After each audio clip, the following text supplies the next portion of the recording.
bingi sila o mabagal.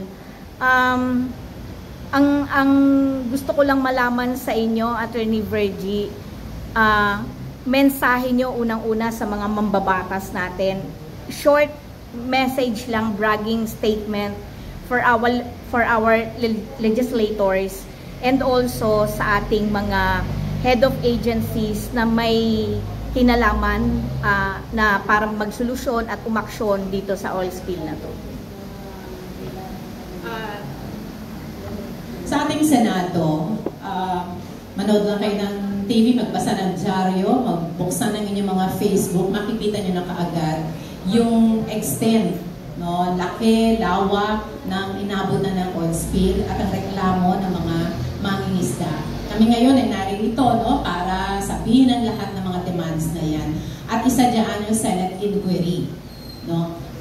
May mga butas sa mga kasalukuyang mga regulasyon, kung kaya't agad-agad sa ngalan ng tubo nakapaglayag agad yung Terra Nova na yan. Bakit nangyari yon sa kapila ng, palagay ko may problema mismo sa pinaglalagyan ng langis pero nakalusot yon. Kailangan investigahan ito ng Senado. Bakit? Kasi may mga regulasyon, may mga batas. At kayo mismo, yung dapat na gumagawa ng batas. Kaya ito magandang pagkakataon sa inyo na gumawa ng batas na kapaki-pakinabang, lalo na sa mga mamamayan, lalo na sa mga mangingisda.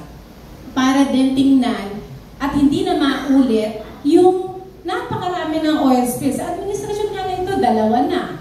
Diba? Eh, sa Manila may 300 na times na. Ano nang nangyari? Kung ano-ano ng mga committee o task force yung ginawa, wala pa rin. It's about time for the Senate to really inquire on this in aid of legislation to improve yung ating mga batas para maiwasan na yung mga ganito. At sa paggawa ng batas, kailangan din nandoon yung accountability, nandoon yung responsibility para kaagad, di ba, ma-identify sino ang may sala at agad-agad magbayad. Yun, isa lang yun, no, sa maraming pa pwedeng gawin. Pero, syempre, sa gobyerno natin, habang ginagawa ito, Senate inquiry, mag-imbestiga kaagad, narito po ang ating mga mangingisda. Diba? Kailangan nila ng tulong dahil gutom ang aabutin ng ating mga mangingisda hanggat hindi nasa-siphon yung mga langis dyan, apektado ang kanilang balat, apektado ang kanilang tiyan, apektado ang kanilang kalusugan.